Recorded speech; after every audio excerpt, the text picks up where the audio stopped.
caballero, buenos días. Buenos días. De acuerdo. Antes que nada, empezamos nuestra clase de hoy. Nuestra clase de hoy, veíamos la semana... con 4 equipos. Pasada, sí, 4 equipos. Nuestra semana pasada habíamos visto la teoría general del intercambio, ¿correcto?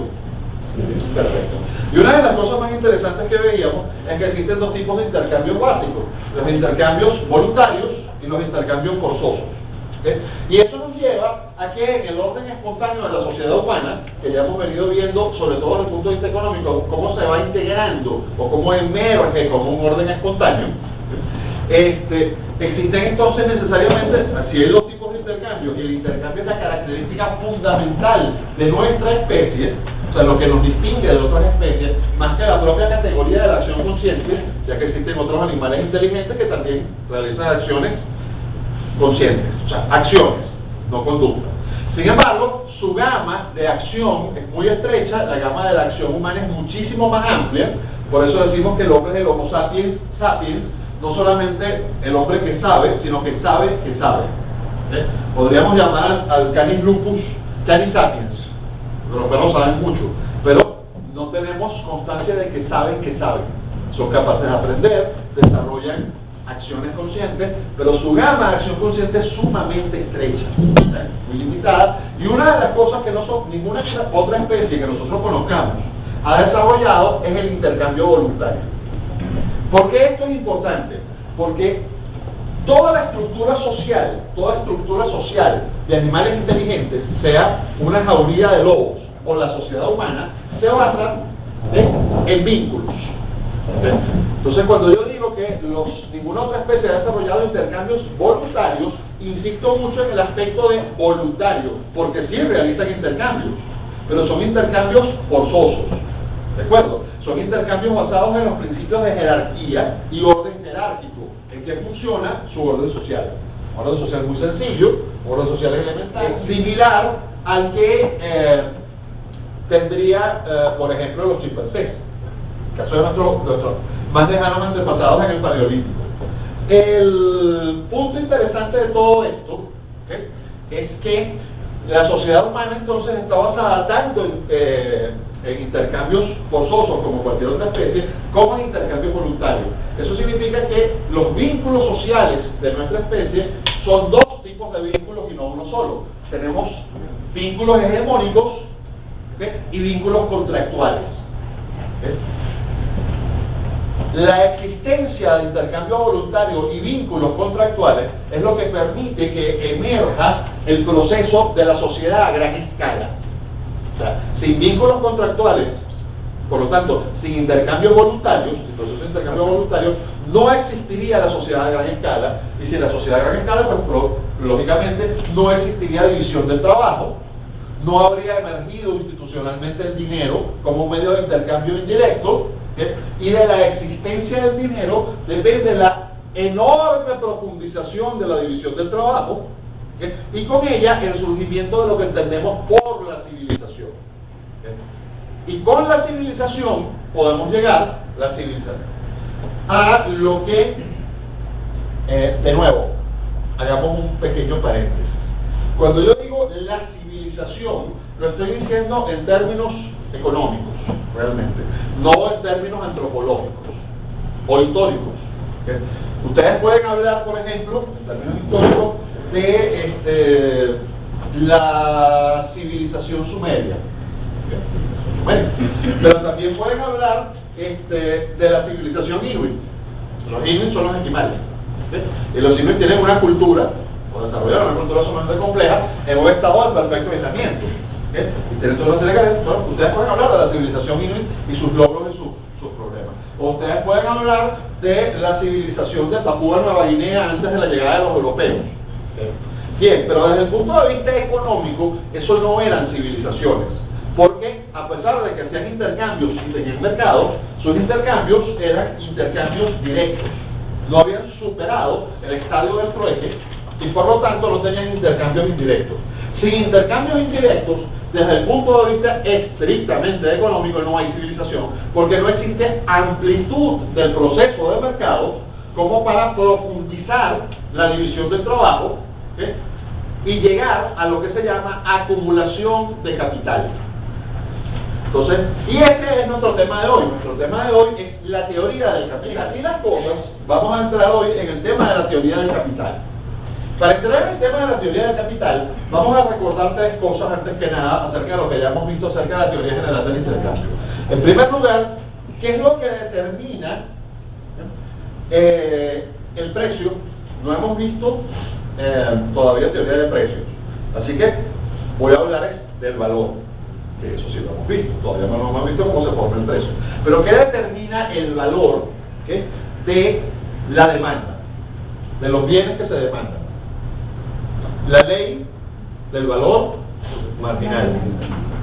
O sea, la ley del valor marginal lleva en qué dirección el precio de la demanda.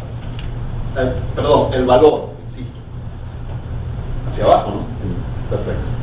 Y la ley del rendimiento marginal decreciente, ¿en qué dirección lleva el valor de los bienes de oferta? Hacia arriba.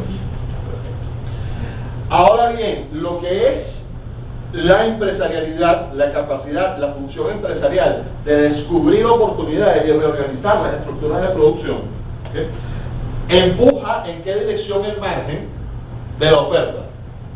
Cada vez más lejos, cada vez encontramos mejores soluciones productivas. ¿Con qué objeto? Con el objeto de competir y poder ofertar a mayor cantidad de demandantes. Obviamente, si mientras más bajo pueda yo ofertar, descubro que puedo llegar a mayor cantidad de demandantes, y como tengo un margen de ganancia por cada venta, vender en mayor cantidad puede ser mejor negocio. Dicho de otra forma, ustedes han notado que aunque Rolls-Royce gana muchísimo dinero vendiendo cada automóvil, no es una empresa más grande que Ford. ¿Sí? Entonces, fabricar muy pocas cosas de muy alto valor, además con un margen de ganancia sumamente elevado, es mucho peor negocio globalmente que fabricar muchísimas cosas de bajo valor con un pequeño margen de ganancia unitario. Y eso, intuitivamente, los seres humanos comienzan a percibirlo desde el momento en que son capaces del cálculo económico complejo. Indudablemente, ya en los procesos de intercambio indirecto, como veíamos la semana, estoy torpe hoy, no sé cómo voy a editar tantos errores, probablemente dejándolos. En los procesos de intercambio directo hay un cierto grado de cálculo económico. ¿Por qué? Porque solemos decir, para que se dé el proceso de intercambio directo se requiere la doble coincidencia de necesidades. Bueno, sí, como modelo teórico eso es cierto, pero en la práctica lo que ocurría, y es lo que tendía a expandir el tamaño, lo que tendía a expandir el tamaño del mercado y lo que permitió el surgimiento institucional del dinero, es que las personas buscaban un medio en el medio. De nuevo, o sea, por ejemplo, Alejandra tiene tela, Mauricio tiene carne, ¿sí?, pero ninguno, él quiere tela, pero ella no quiere carne. Entonces le pregunta qué es lo que quiere y se va a buscarlo a otro sitio. Y no consigue eso, pero consigue otra cosa que le va a permitir llegar a lo que quiere. Y puede hacer 2, 3, 4, 5, 6 intercambios para llegar al intercambio que él realmente quiere hacer. En ese proceso, si tiene mucha experiencia haciendo intercambios, va haciendo ciertas especulaciones en función de sus expectativas. Recuerda, memorias recombinadas, proyectadas creativamente hacia el futuro, acerca de si los intercambios que va haciendo son convenientes o no tan convenientes para lo que va a llegar al final, probablemente. Es un tipo de cálculo económico, pero es un cálculo económico extremadamente rudimentario. Ahora, cuando finalmente tenemos precios, hay dos formas de entender precio, y esto tiene enorme importancia. Una forma de entender precio es como la expresión histórica de la razón de cambio entre dos bienes. Pero para hacer la expresión histórica de la razón de cambio entre dos bienes, es necesario que sea medida en una unidad estándar, ¿verdad? Porque si no, ¿cómo diablos voy a mantener la historia? O sea, Entonces, para poder comparar los precios a lo largo del tiempo y entre ellos, necesito que todos los precios estén expresados en lo mismo. Y la única forma de que todos los precios estén expresados en lo mismo, de que no sea el precio de las ovejas en vaca, de las vacas en lanza, de las lanzas en tela, de la tela, o sea, así es imposible comparar precios, excepto el precio del momento, el precio que se generó en el mercado en ese preciso instante. La única forma de que los precios sean precios que me transmitan información, ¿sí?, es que esos precios estén expresados en la misma cosa, en el medio de intercambio común y generalmente aceptado, que es el que ha emergido como dinero.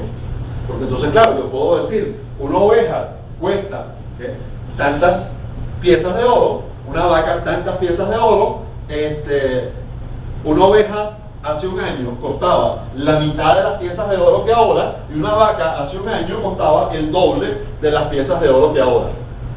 En ese momento de mi mente automáticamente yo sé si a lo largo de ese año yo hice cambios de vacas por ovejas o como sin dinero, si gané o perdí.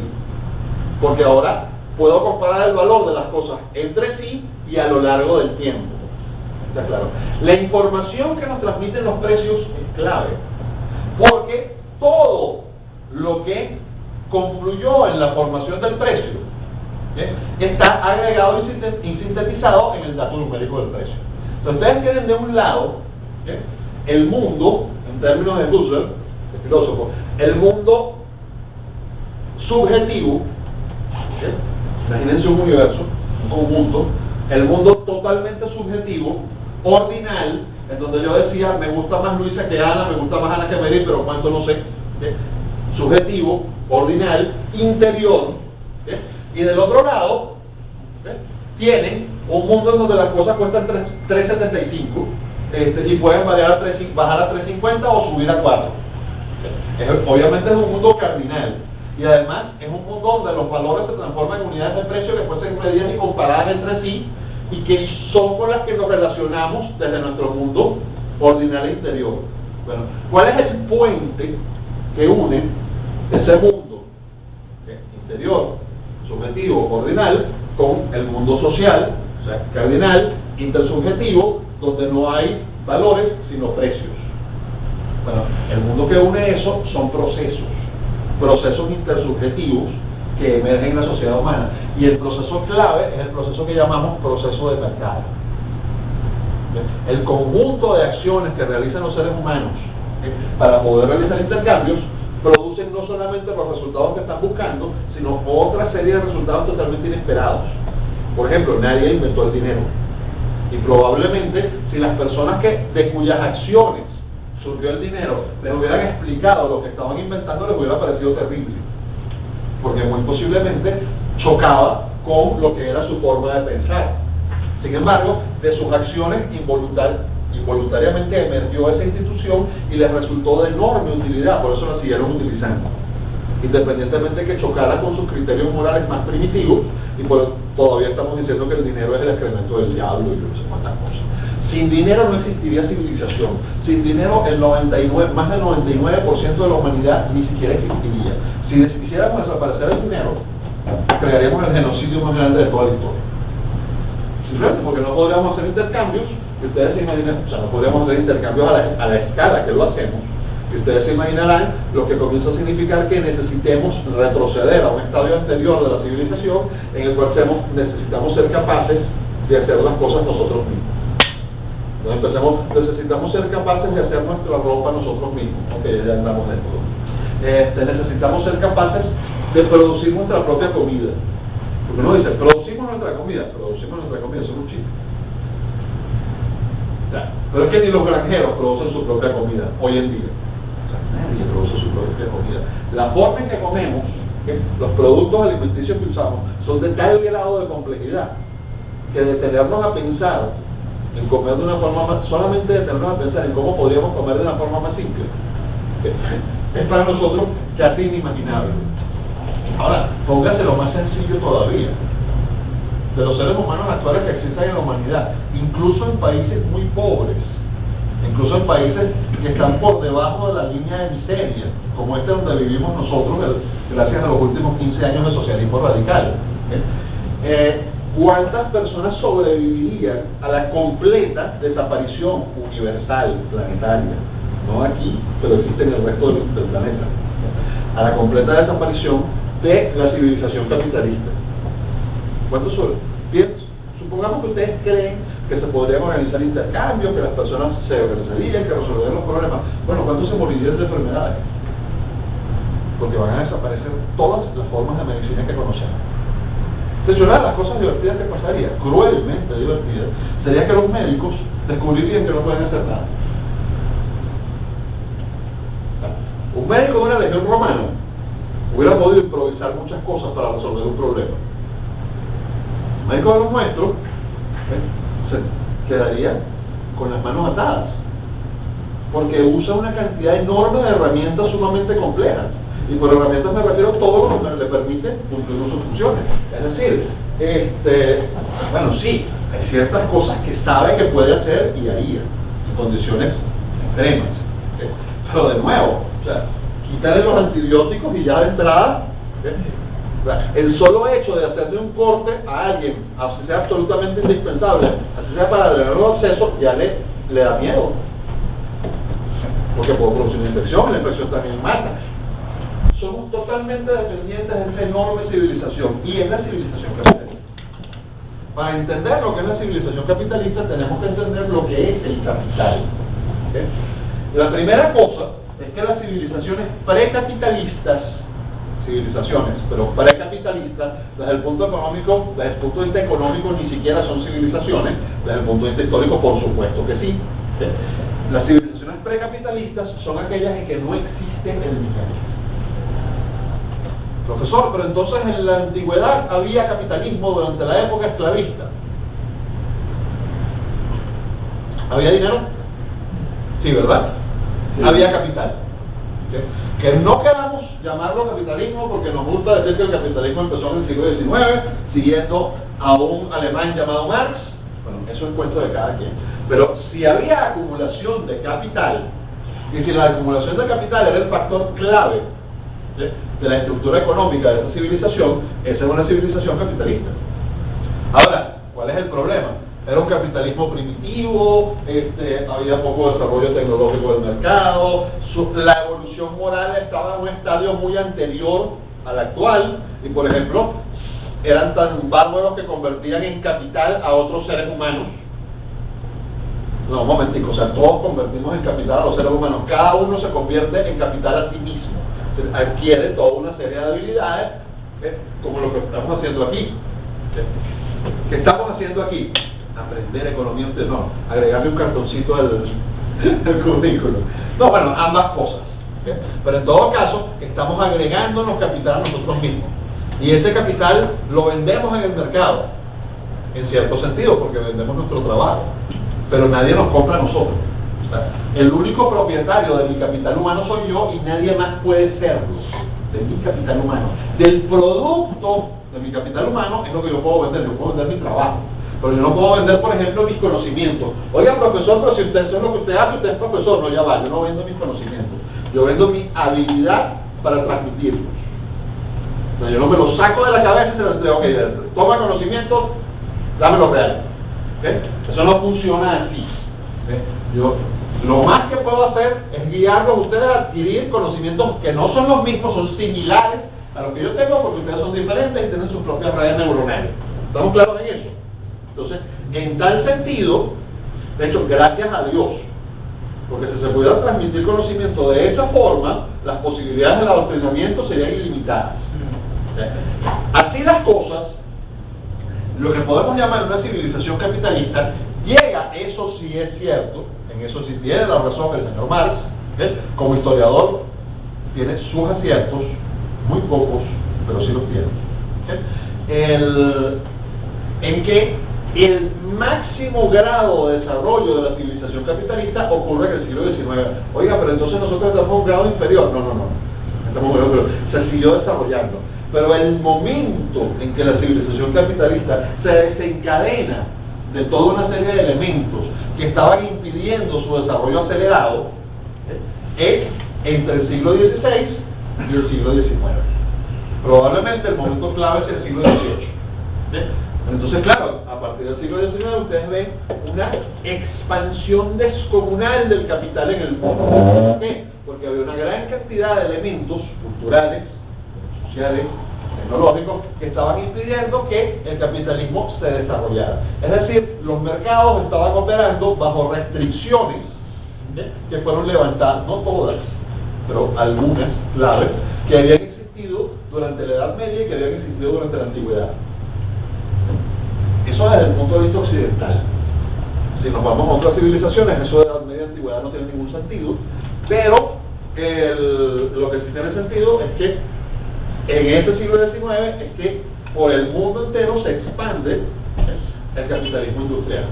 Bien, sin embargo, para entender la civilización capitalista, para entender la teoría del capital que utilizamos los austríacos, lo primero es entender por qué el otro día, cuando yo hablaba del ganado, a Fidel le hizo gracia.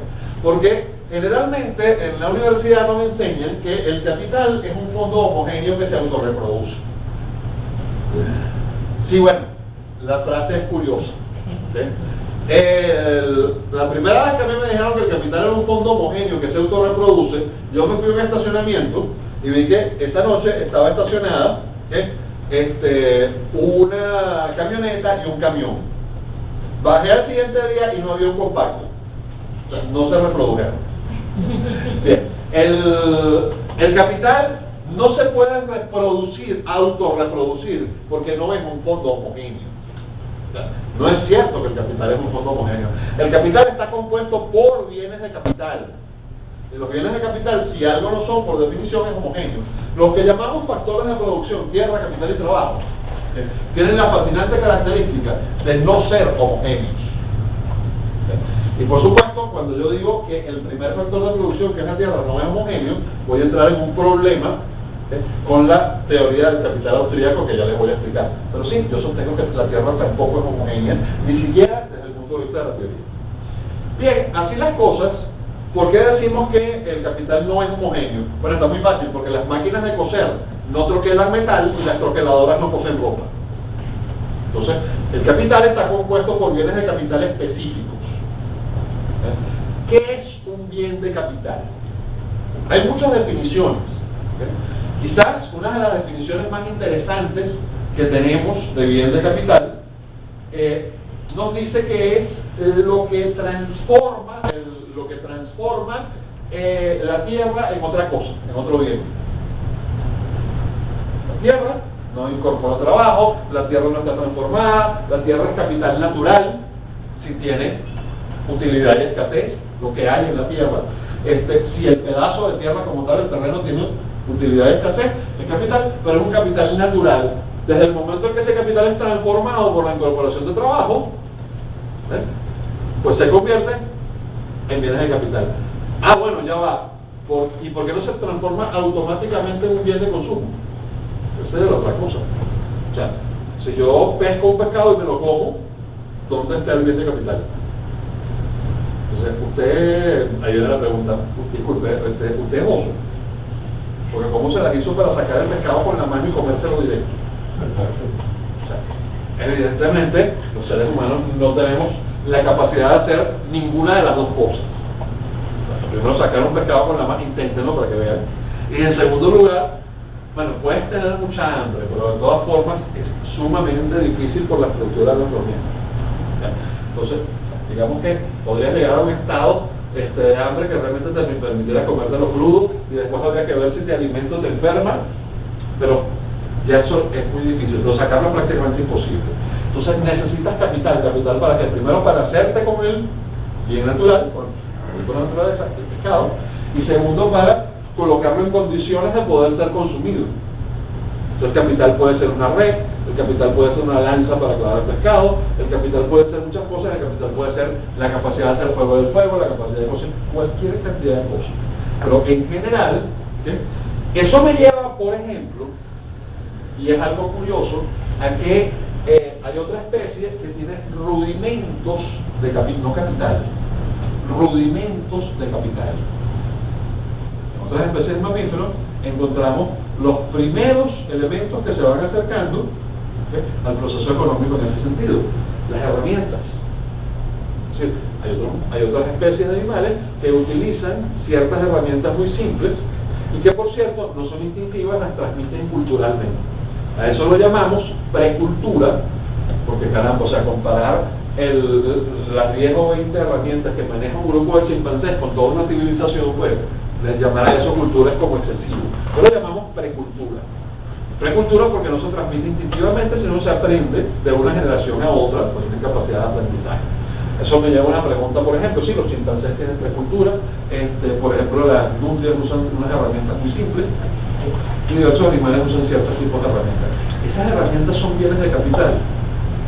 En nuestra definición estricta lo sería.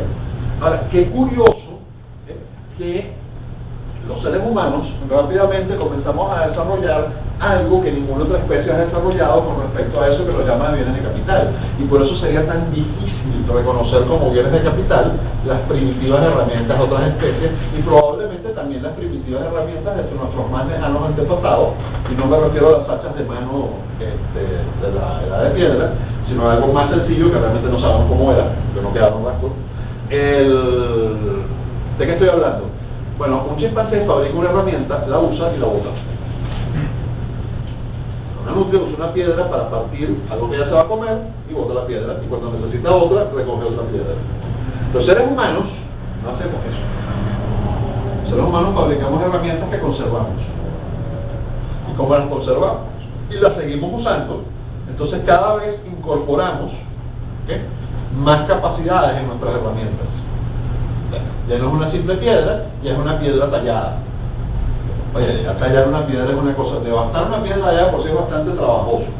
Nadie va a ponerse a devastar una piedra durante 3 días para sacar una punta, para matar a un animal y botar la punta. No es lo mismo decir que lo que pasa es que estos animales no son sociedad. Bueno, podríamos decirlo, generalmente hablamos de animales sociales, pero no son sociedad en el sentido de la sociedad a gran escala, lo que Hayek, por ejemplo, llama la gran sociedad. Son sociedad en el sentido que lo eran nuestros más primitivos antepasados, en que son grupos cooperativos inteligentes. No funcionan como funcionan, por ejemplo, las hormigas. Funcionan por sistemas inteligentes de aprendizaje y tienen un cierto bagaje de información precultural. Se transmite, que puede variar de un grupo a otro. O sea, un grupo de lobos que haya desarrollado una técnica de cacería que los otros grupos de lobos no conocen, puede desplazarlos competitivamente. Por esa pequeña diferencia precultural. En ese sentido son sociedad. Ahora, no son sociedad en el sentido humano de la sociedad a gran escala. No serían capaces de eso. Hay solamente 2 formas de llegar a la sociedad a gran escala. El camino hacia el capitalismo, que es la sociedad a gran escala de animales inteligentes, y la evolución hacia el socialismo, que es la, entre comillas, sociedad a gran escala de las hormigas y las abejas. Ustedes quieren hacer funcionar un sistema socialista con seres humanos, necesitan seres humanos que tengan cerebro de hormiga. De esa forma, y con feromonas que los obliguen a hacer ciertas cosas, manejadas desde la única que parece medio tener un poquito más de cerebro, podría medio funcionar. Sería terriblemente improductivo, pero podría funcionar.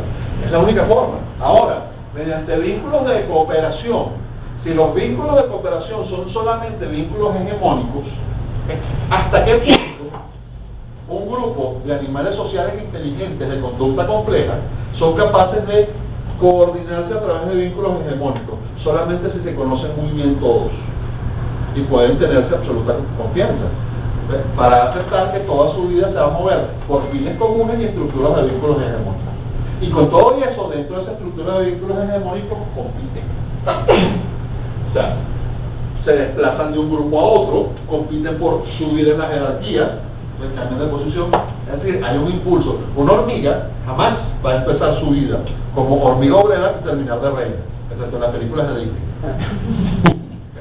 Evidentemente eso no puede suceder. Ahora, un lobo que de cachorro era un lobo beta, puede terminar su vida siendo el lobo alfa de otra manera.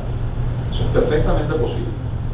Ahora, entre los seres humanos es muchísimo más complejo. Enormemente más complejo, porque la vida no solamente es alfa y beta. La vida tiene infinidad descomunal de funciones por medio de la especialización del trabajo, ¿de acuerdo? Desde el momento en que empiezan los intercambios voluntarios, Nuestra sociedad no se une únicamente por vínculos hegemónicos, sino que cada vez van predominando más los vínculos contractuales. Mientras nuestra sociedad tiene más vínculos contractuales y menos vínculos hegemónicos, nuestra sociedad es más civilizada. Mientras nuestra sociedad se basa más en vínculos hegemónicos y menos en vínculos contractuales, nuestra sociedad se vuelve menos civilizada. ¿De acuerdo? Por eso es que el máximo grado de desarrollo de la civilización requiere cosas como una condición sine qua non de que una civilización dé un salto de avance, es que haya emergido el dinero. Sin dinero, las posibilidades de intercambio son terriblemente limitadas. Y con posibilidades de intercambio limitadas, las posibilidades de división del trabajo, es decir, la especialización, también son limitadas. O sea, sin dinero, lo más a que se atreve el artesano es a ser carpintero. Ahora, a especializarse en fabricar únicamente muebles, no. A la gente no hay tanta gente necesitando muebles. Ya me voy a morir de hambre si solamente sé fabricar muebles. ¿Me explico? ¿Qué significa eso? Que los muebles son más caros. ¿Por qué? Valor marginal. Se fabrican menos. Son más caros, se fabrican menos. Como el tipo es el carpintero que hace todo, fabrica menos muebles. O sea, cada producción de carpintería que él hace tiene mayor precio. En cambio, cuando hay mayor grado de especialización en el trabajo, bajan los valores marginales de todo porque aumenta la producción de todo. La sociedad se hace más rica. O sea, el emerger del dinero produce un enorme salto social. Esto no forma parte de nuestro tema de hoy, pero lo voy a introducir. El problema es que los seres humanos en nuestro estadio más primitivo de desarrollo funcionábamos en función de un modelo igualitarista de moral, en el cual todos teníamos los mismos resultados y todos nos controlábamos fácilmente unos a otros porque teníamos los mismos fines y nos conocíamos y teníamos el mismo jefe y teníamos un esquema jerárquico para saber quién estaba haciendo el máximo esfuerzo, las funciones que estaba cumpliendo y quién estaba tratando de, como decimos en Venezuela, echar cama.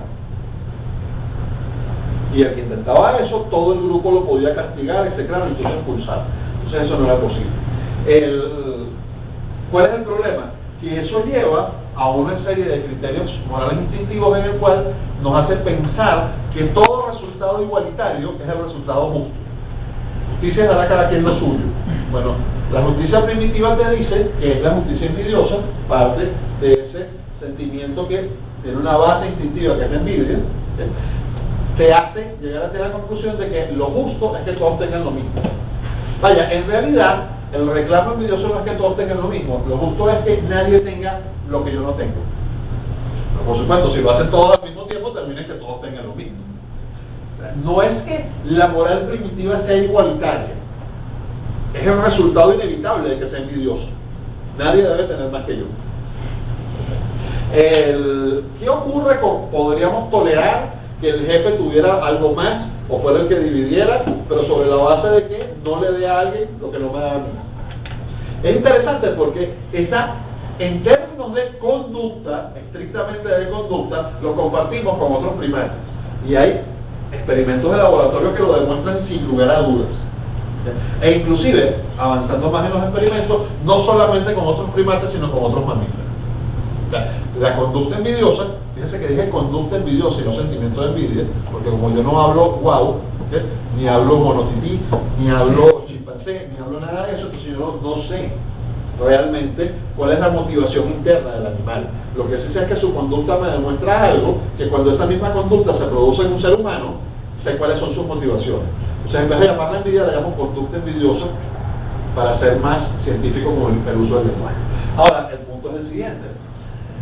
El ser humano logró superar ese estadio y hacer intercambio voluntario, lo cual lleva desde el primer momento a una sociedad desigual. ¿De acuerdo? La especialización del trabajo y los intercambios voluntarios nos van a llevar a la desigualdad. Pero es que la desigualdad es horizontal, unos tienen más y otros tienen menos, que es lo que nos pone bravo, pero también es,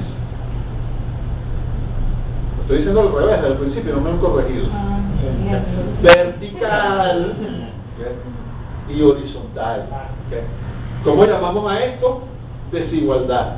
Y a esto, ¿cómo lo llamamos? Diversidad. Diversidad suena bonito. Pero no se caigan a cuentos, la diversidad también produce envidia. Porque diversidad es que este señor es más inteligente que este señor. Diversidad es que ella es una gran bailarina y yo ni siquiera sé bailar. Eso es diversidad, porque hay especialización y diferencia. Y eso también, eso produce tanta o más envidia que la vertical, que tiene más recursos que otros. Porque todo es diferencia de recursos, posibilidades, capacidades, capital, habilidades, o sea, diferencias entre los seres humanos, que no existen en los grupos más elementalmente primitivos. Bueno, eso hace que los seres humanos tengamos una resistencia instintiva a nuestra propia civilización. Y eso crea la gran cantidad de problemas que tiene la civilización.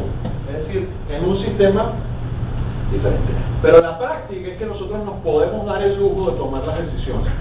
Que no solamente es vínculos hegemónicos de fuerza, sino vínculos contractuales. Y efectivamente, eso nos lleva a desarrollar criterios morales diferenciados como la solidaridad, por ejemplo, que no es tan socialista como creemos. Los socialistas en envidia. El punto fundamental, no, de verdad, o sea, el socialismo como teoría no es otra cosa que la justificación de la envidia como axioma moral. Un socialista no tiene que ser personalmente envidioso, o sea, no tiene que ser un tipo muy envidioso, pero su teoría transforma la envidia en un axioma moral legítimo. El reclamo de que nadie tenga más que otro lo legitima. Mientras que lo que ustedes podrían llamar moral capitalista lo condena. Dice, no. O sea, nadie tiene derecho ni siquiera a lo que no ha producido, a lo que no ha sido aceptado con ese valor por el mercado. ¿Me sigue? Ni siquiera es proporcional al esfuerzo, porque eso no es cierto en el capitalismo. En el capitalismo las cosas no son proporcionales al esfuerzo, son proporcionales a la valoración del mercado. Ustedes pueden trabajar muchísimo y no lograr nada. Eso es injusto. Bueno, la idea de que el resultado sea proporcional al esfuerzo ya es un avance y es una primera forma de combatir la envidia. Pero es que lo realmente importante es que sea proporcional al mercado, es decir, yo tengo lo que yo les sirvo a los demás voluntariamente. ¿Me explico? Entonces todos estamos al servicio de los demás. Los demás están al servicio nuestro de forma voluntaria, no obligatoria. No es porque me tienen que dar porque yo trabajé muy duro. No, me van a dar mucho porque yo trabajé muy duro en aquello que ellos deseaban. Si me equivoqué, trabajé en lo que no deseaban, me fregué, perdí todo el esfuerzo. ¿Así? Perfecto. Así las cosas retrocedemos. Todavía estamos en los bienes de capital y yo ando por ahí explicando la envidia de los chimpancés y de los monitos. Pero eso fue una pequeña digresión que me pareció importante para seguir con esto. ¿Qué son entonces los bienes de capital? En realidad, los bienes de capital son todos aquellos bienes que sirven para producir otros bienes. La definición más simple de bienes de capital son todos aquellos bienes que sirven para producir otros bienes. Profesor, pero entonces la tierra es capital, sí. A ver, si está en estado natural, no.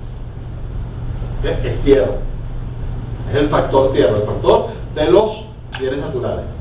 Pero es que desde el momento en que yo la identifico, o sea, desde el momento en que yo identifico que bajo ese lugar hay petróleo, y no porque hice una gran investigación, sino porque lo vi salir, y que el petróleo tiene utilidad y escasez, y que lo puedo sacar, y calculo las posibilidades, desde ese momento, desde ese preciso instante, ya no es una cosa que está ahí perdida en la naturaleza. Ya yo estoy mentalmente transformándolo en un bien de capital, ¿me explico?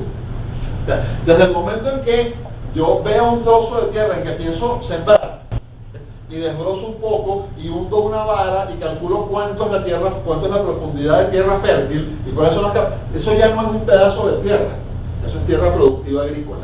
Y yo estoy calculando sus capacidades. Porque ¿qué es lo que te dice la teoría ricardiana? De David Ricardo. La teoría ricardiana te dice, no, la tierra es indestructible, mientras que el capital se desgasta. Esto suena muy bien para hacer la clasificación, pero es que en la práctica no es cierto. O sea, en cuanto a conjuntos de bienes económicos, o sea, desde el punto de vista de bienes económicos, si algo no es la tierra es indestructible. Está bien. El trozo de terreno, en cuanto que siempre va a estar ahí, hasta tanto no se le caiga encima una montaña o haya una guerra. Cuando el trozo de terreno siempre va a estar ahí, y incluso eso puede variar por razones físicas, porque si tengo un trozo de terreno muy cerca de la orilla de la playa y viene un tsunami y varía la línea, puedo haber perdido totalmente mi terreno, puede desaparecer. O sea, ni siquiera en ese sentido es indestructible. Pero sin llegar a esos extremos, en el sentido físico podemos considerarlo indestructible, pero en el sentido económico la Tierra jamás puede ser considerada realmente indestructible al estilo de los clásicos británicos, al estilo ricardiano, porque los bienes económicos todavía no tocados, que están en la Tierra, una vez que comenzamos a producirlos, son de dos tipos. ¿Recuerdan cuáles son? Este es un país minero, o sea, petrolero, minero. Normalmente sabemos, más que en otros países, cuál es la gran división. ¿Cuáles son los dos tipos de bienes económicos en estado natural? ¿Cuál es la diferencia entre el petróleo y el maíz? Ambos sirven para hacer combustible. Renovable y no renovable. Entonces, los bienes renovables son el único capital que se autorreproduce. Efectivamente, está vivo. Los bienes renovables están vivos. Son ganado, son plantas, están vivos, se reproducen. Son seres vivos. Lo que es físico, lo que no se reproduce, podría, en cierto sentido, podría producirse por procesos naturales, pero son de tan larguísimo plazo que a escala humana no se reproducen, son bienes finitos, existe cierta cantidad de naturaleza, y todo depende del margen de los costos de producción con respecto al valor en el mercado al cual se pueda vender. Cuando hablamos de margen, establecimos este tipo de ejemplos.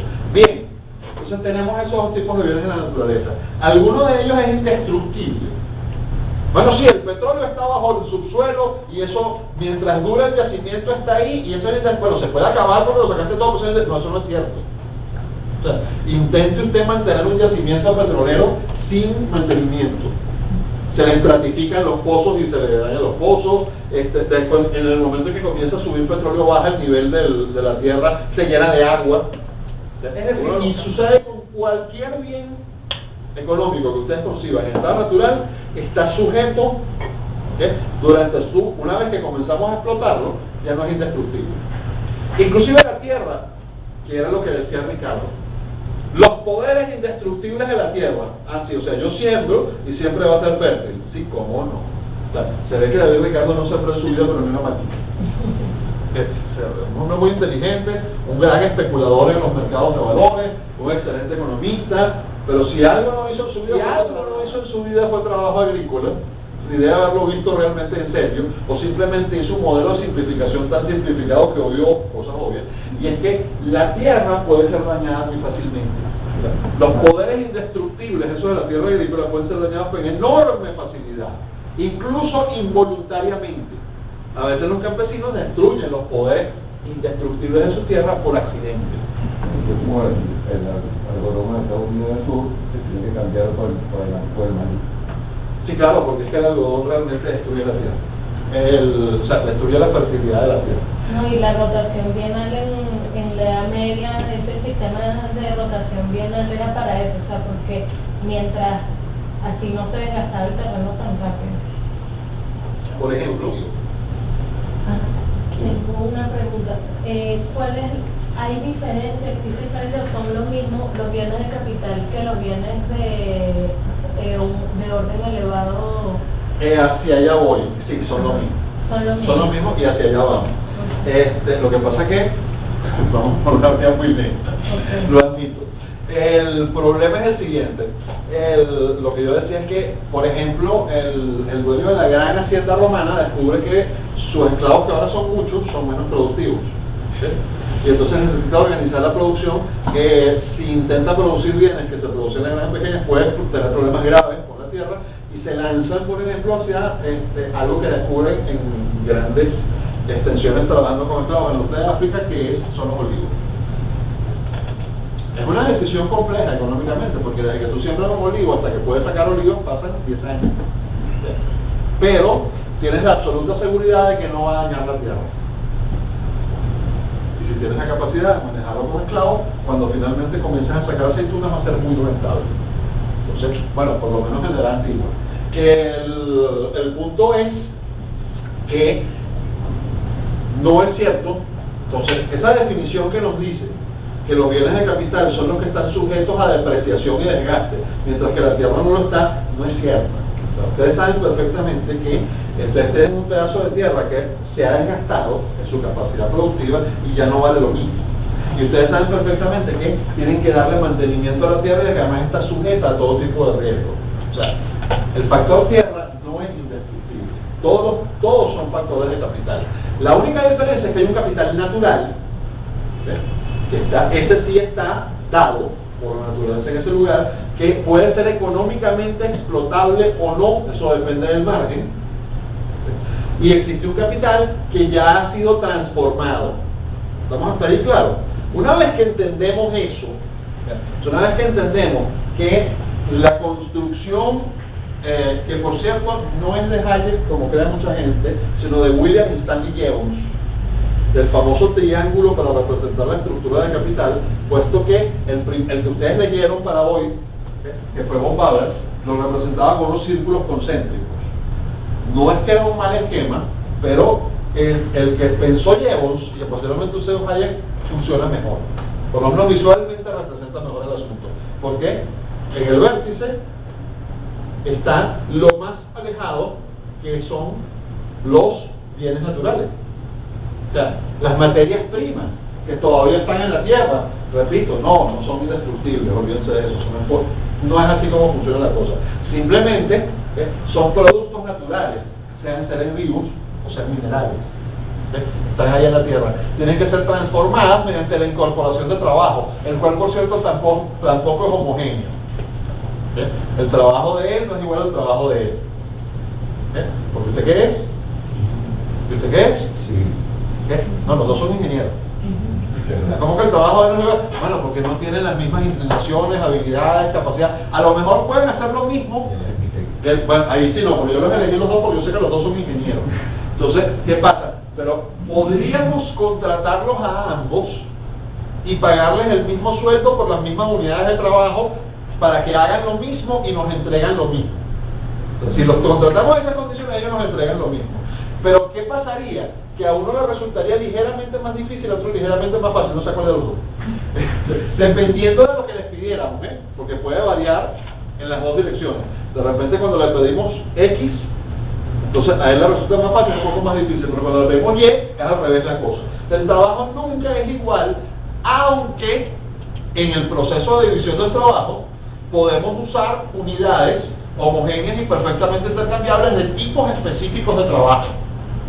Pero en la realidad estricta del ser humano nunca es exactamente igual. El proceso de mercado puede llevar a permitirnos usar unidades homogéneas y perfectamente intercambiables y por lo tanto con valor marginal de trabajo. Es una de las cosas extraordinarias del proceso de mercado. Sin embargo, nunca podemos decir que las unidades marginales de trabajo se extienden a la fuerza del trabajo, como pretenden hacer algunos economistas. Eso no, momentito, o sea, la fuerza, yo no puedo agarrar a Ludwig y ponerlo a manejar las unidades de trabajo de Paolo, porque Ludwig es economista. Ludwig sabe mucho de matemáticas, es un excelente matemático, pero no sabe hacer un cálculo estructural. De repente si Paolo se siente enseñarle, él aprende rápido porque sabe mucho de matemáticas, pero de todas formas, o sea, no va a ser un estructuralista ni a balazo. Se nos cae el edificio. Bueno, bien, así las cosas, y como dice aquí el arquitecto, si un arquitecto pretende planificar la vida de los demás, crea una ciudad que no funciona. Es un buen ejemplo. New Meyer, sí. La fatal arrogancia en planificación socialista. Bien, así las cosas, el punto de vista importante aquí, realmente importante aquí, es que una vez que hemos comprendido lo que son los bienes de capital, entendemos una cosa. Si tenemos dinero, ¿cómo medimos el valor de los bienes de capital? En precios. Tienen precios de mercado. Perfecto. Ahora bien, si los bienes de capital para lo único que sirven es para producir otras cosas, y por eso yo insisto tanto que la definición, hay muchas otras definiciones, todas tienen sus virtudes, sus defectos, incluso la que yo estoy usando tiene ciertos defectos. Pero para la teoría austríaca del capital, esta es la definición clave. Los bienes de capital son los que sirven para producir otras cosas y no para ser consumidos. ¿Por qué es importante? Profesor, pero eso involucra, sí, ya sé que involucra también a la tierra. Desde el punto de vista de la teoría austríaca del capital, el capital como las máquinas y el capital como el hierro en la mina son básicamente la misma cosa. Yo sé, el mineral está intocado, pero es que no es cierto, porque el mineral que tiene valor económico es el que está en la mina, no el que está en la tierra. O sea, si no hay mina, si no hay exploración, si no hay gente buscando hierro, ese hierro no tiene valor económico. O sea, hasta que yo no lo toque, no lo encuentre, no esté dentro del margen para entrar en el circuito económico, eso no tiene valor económico. Y además, de nuevo, vamos a decir que es indestructible, por favor. Bien, así las cosas, o si nos hablamos de valor de la erosión y los cambios naturales, etc. Bien, así las cosas, el punto de vista realmente importante aquí es que tenemos desde las materias primas hasta los bienes de consumo final. Entonces podríamos decir, entonces tenemos bienes de consumo y bienes de capital. Así nos suelen estructurar la teoría del capital en economía. Y eso lleva al famoso fondo homogéneo que se autorreproduce. Entonces el capital es una especie de caja negra, entonces entran materias primas por aquí y salen bienes de consumo por aquí, y ese capital se expresa en valores contables. Y por lo tanto es, para los austríacos, sujeto de cálculo económico. Bueno, que se exprese en valores contables y que es sujeto de cálculo económico, y que además no puede haber cálculo económico si no hay precios monetarios, todo eso está muy bien. Por cierto, ustedes saben de dónde viene la palabra cálculo, ¿verdad? No. Cálculo, sí, viene de calcio. Los romanos tenían unos ábacos. Y esos ábacos, las bolitas de los ábacos las hacían con cal. Y claro, los ábacos servían para sacar cuentas. Y siendo los romanos quienes eran, ¿para qué creen ustedes que usaban la mayoría del tiempo los ábacos? ¿Para qué tipo de cuentas? Por supuesto. Por supuesto. El gran desarrollo comercial del imperio. Entonces, el punto es que por eso el cálculo económico y la contabilidad viene de cálculo. La contabilidad, de hecho, es un lenguaje. Sí, la contabilidad. Yo sé que ustedes probablemente en la universidad, cuando les tocó estudiar un semestre de contabilidad, pero ninguno es contador, creo. Sí, perdón, tú sí estudiaste completo. Pero a los demás que tuvieron un semestre de contabilidad o 2 semestres de 2 contabilidades, probablemente les echaron un cuento diciéndoles que un señor que por cierto fue el maestro de matemáticas de Leonardo da Vinci, que era un monje llamado Luca Pacioli, inventó la contabilidad. Eso es una burrada. Descubrió la contabilidad, eso ya es un poco menos burro. Pero eso no es cierto. O sea, la contabilidad es un lenguaje, y el lenguaje es una institución social, y las instituciones sociales ni las inventa ni las descubre nadie, emergen por selección adaptativa. O sea, la contabilidad fue emergiendo de la necesidad de llevar cuentas, de saber si estoy ganando o perdiendo en los negocios. Y en el momento en que surge el dinero es que realmente la contabilidad comienza a desarrollarse, porque tenemos una unidad de cuentas que puede tener muchísimos efectos, pero ya es una unidad de cuenta común. Al poder expresar los valores de todas las cosas en una específica unidad de cuentas, entonces podemos comparar los valores de todas las cosas. Entonces, ¿qué son los bienes de capital? Ya lo sabemos. ¿Qué es el capital? Si los bienes de capital son físicos, y por eso no son homogéneos y perfectamente intercambiables, el capital es un concepto abstracto.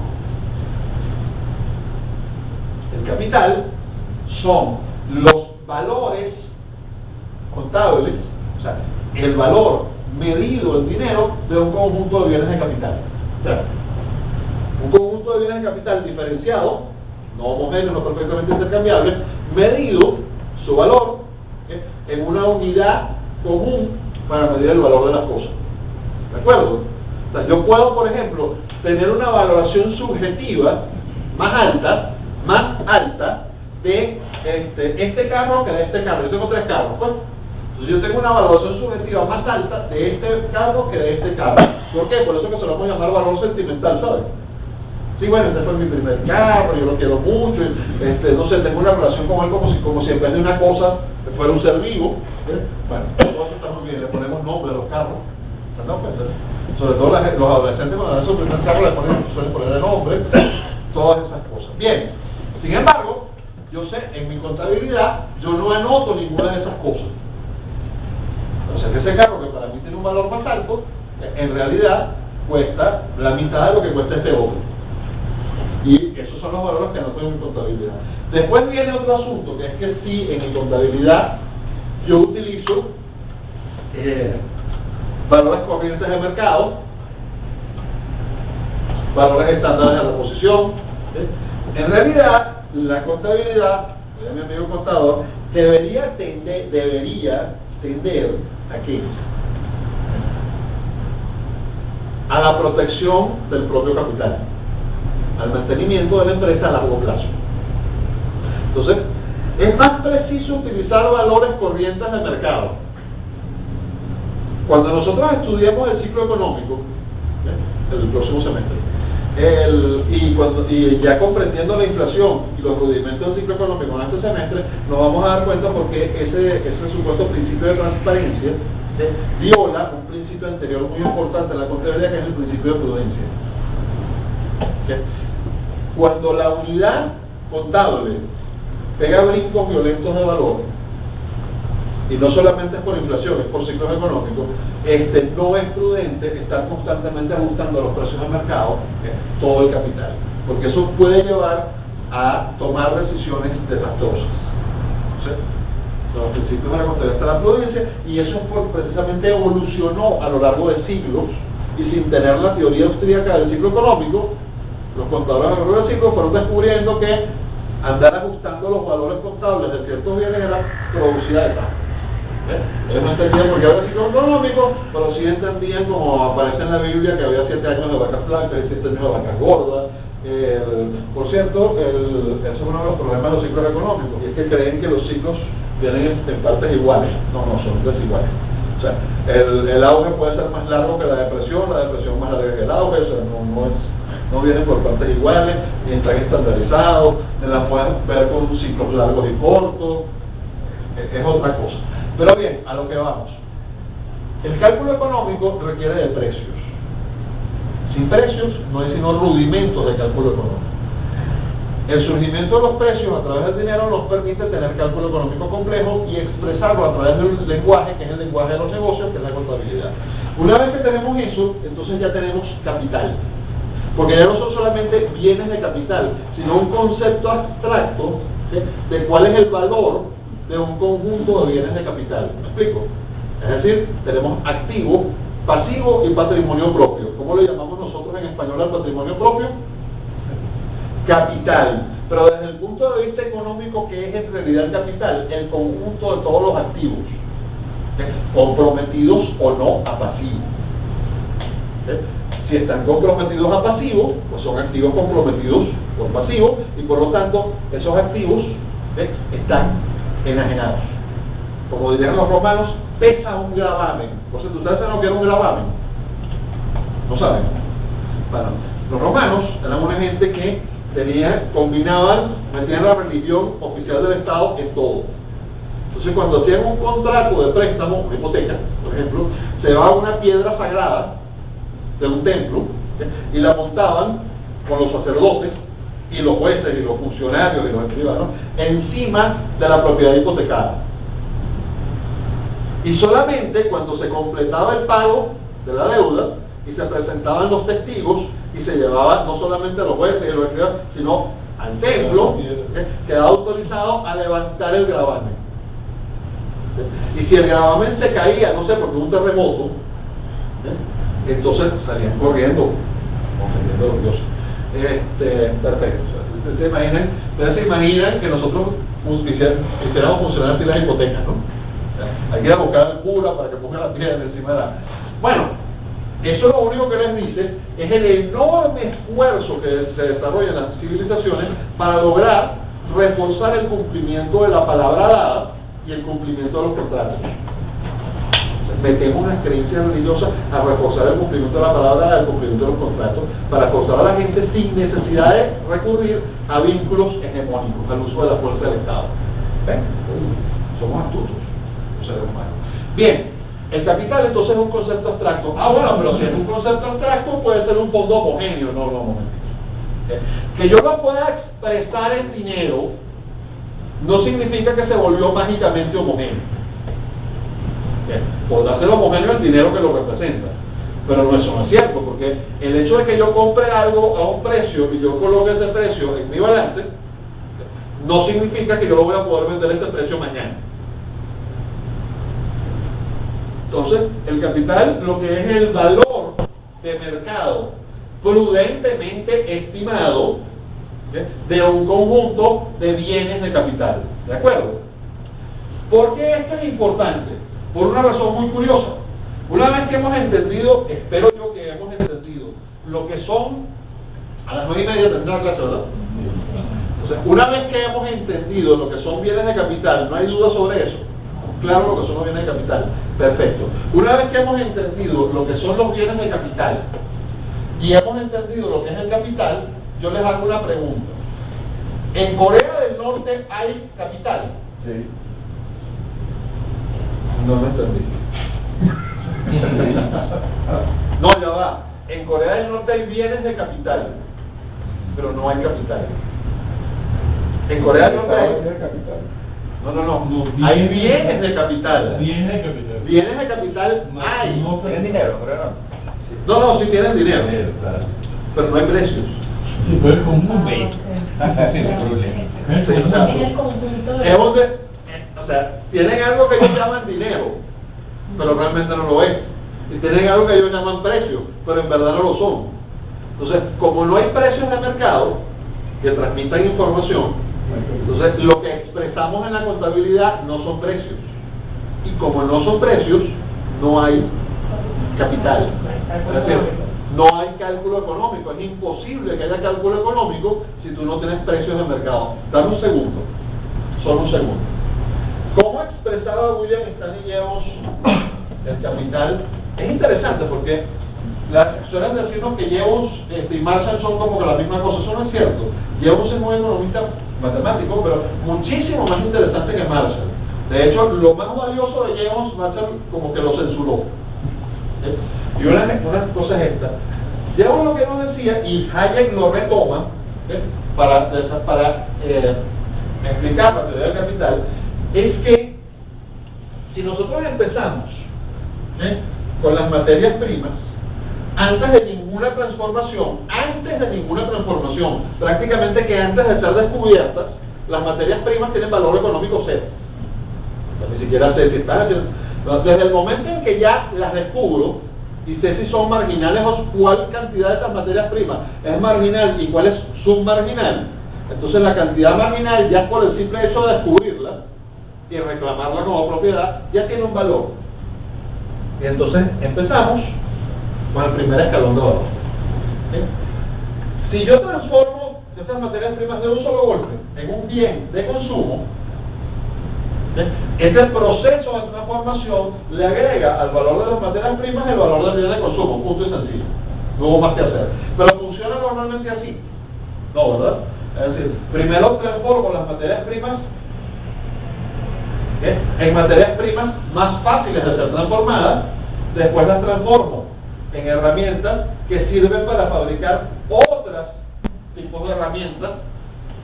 De aquí me muevo insumos hasta esta etapa directamente y finalmente termino con bienes de consumo. Imagínense el bien de consumo más simple que a mí se me ocurre en este momento porque tengo hambre, que es una arepa de queso amarillo. No me van a bajar y comerme una arepa de queso amarillo. ¿Cuántos bienes de capital y cuántos procesos intermedios de producción hubo que tener para llegar a una arepa de queso amarillo? Infinito, no puede estar. O sea, son inconmensurables, porque es que desde el maíz, no, pero es que antes del maíz están los tractores, el abono, la tierra, lo que, o sea, cuando comenzamos a retroceder en todas direcciones, comenzamos a ver la descomunal complejidad de nuestro sistema económico. Ahora, lo que yo quiero agregar es lo siguiente, yo quiero un ejemplo que no es un ejemplo estricto, De nuevo, un ejemplo de economista, modelo simplificado. Y voy a advertir por qué simplificado. Yo voy a decir que un herrero medieval produce un mandoble. Un mandoble son las espadas medievales, estas pesadas y largas, que aparecen actualmente en Game of Thrones. Juego de Tronos. Bien, y ustedes ven que hay tiendas donde las venden como de adorno. Incluso venden espadas romanas. Venden gladius. Ahora, en realidad no es cierto. Eso que nos venden no es un gladius, ni es un mandoble. Espada medieval.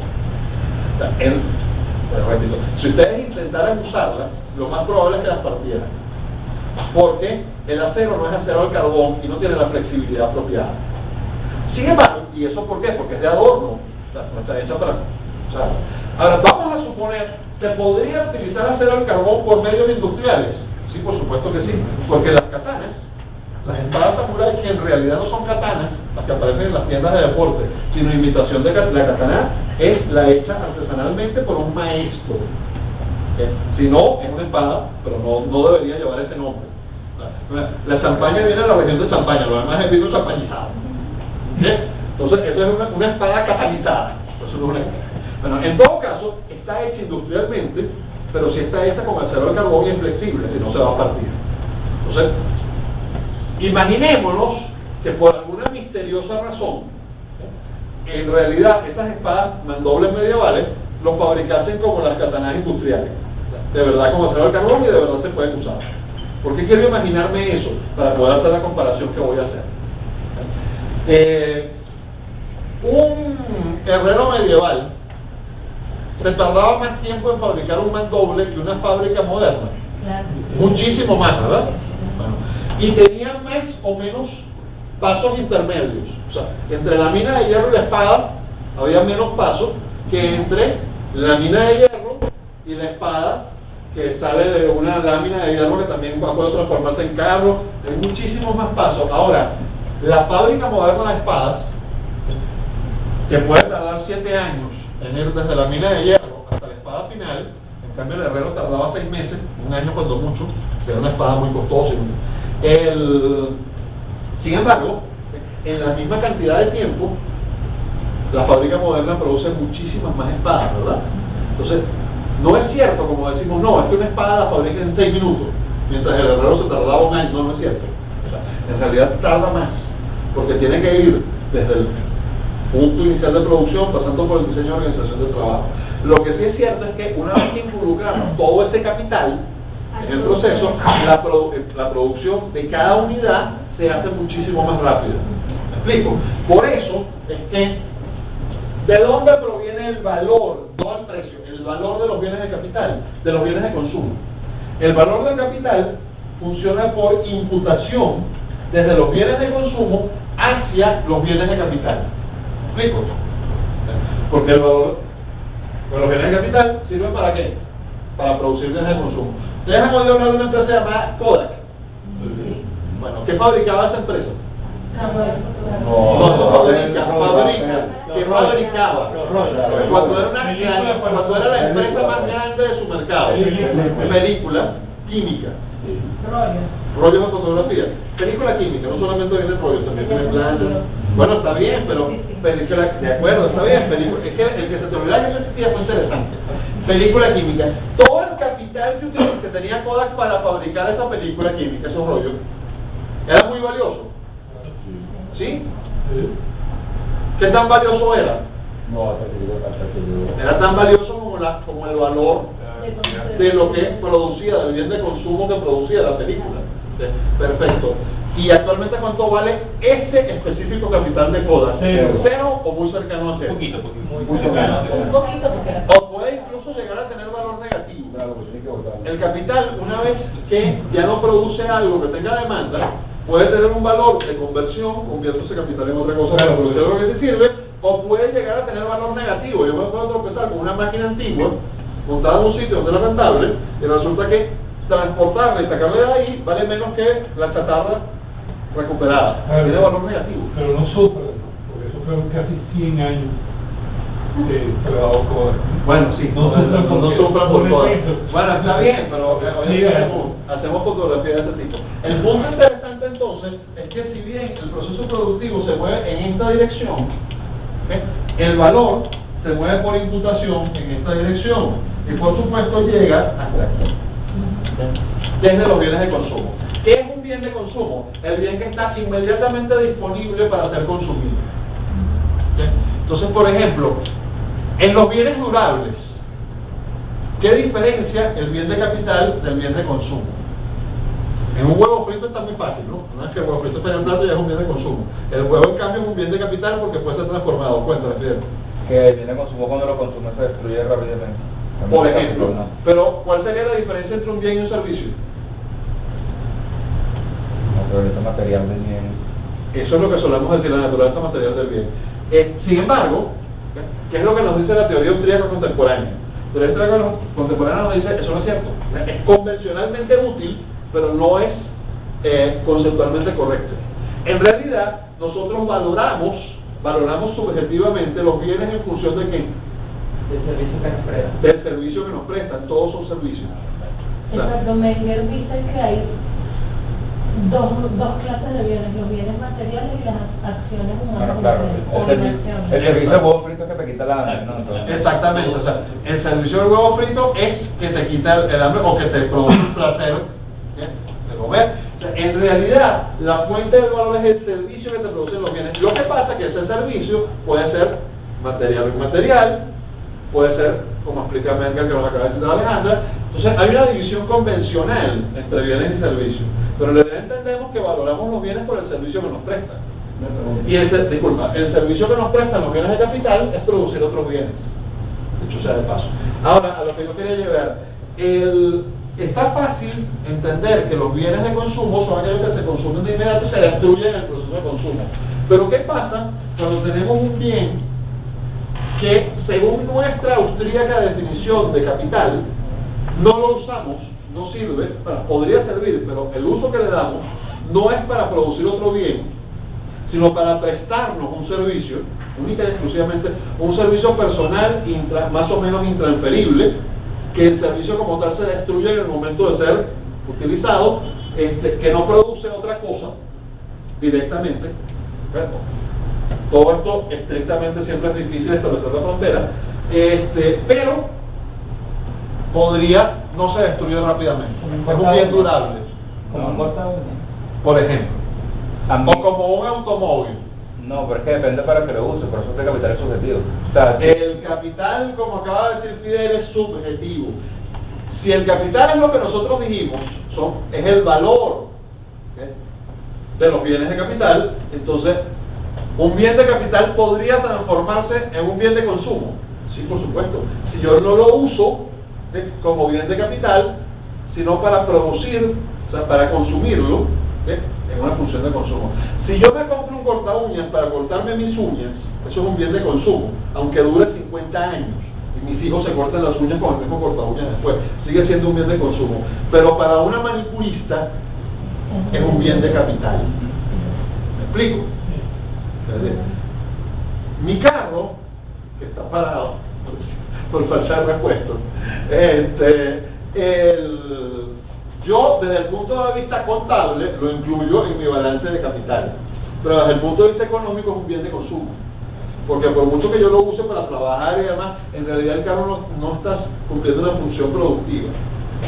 ¿Sí? Ahora, si yo fuera taxista, es un bien de capital. Ese es el elemento subjetivo del capital, que es el último que hay que introducir para comprender correctamente la teoría austríaca del capital. ¿De acuerdo? Tal y como lo explican Menger y von Baaber, como se ha venido desarrollando después. Ahora sí, ya va. Hacia el primero, que es el que había preguntado. No, tal vez es un rollo. Es ¿qué nos diferencia a nosotros de los norcoreanos? Pues estás en el ejemplo. O sea, nosotros tenemos precios aunque interferidos. Nosotros estamos cerca de Norcorea. Pero... es nuestro norte. Sí, pero no, nosotros tenemos precios pero interferidos. O sea, tenemos precios que se han formado en el mercado. Mercados interferidos, complejos pero interferidos.